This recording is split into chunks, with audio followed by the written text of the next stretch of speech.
Discover Central America's top 5 iconic heritage sites. Fancy chorizo-flavored chocolate? At the ancient Maya city of Copan in Honduras, evidence suggests the Maya flavored their chocolate with a variety of spices, including chili peppers. Did you know Guatemala's Tikal ruins were a filming location for the original Star Wars movie?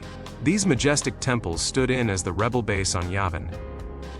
How about the fact that Costa Rica's ancient stone spheres and dikis, some weighing up to 16 tons, have baffled archaeologists for decades? Their purpose and creators remain a mystery. Panama's Coiba National Park isn't just an island paradise, it's also a sanctuary for critically endangered marine species, making it a hotspot for divers and conservationists alike.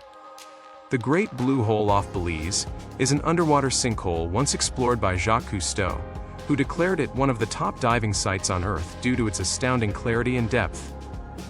Subscribe and like for more journeys with Heritage Atlas.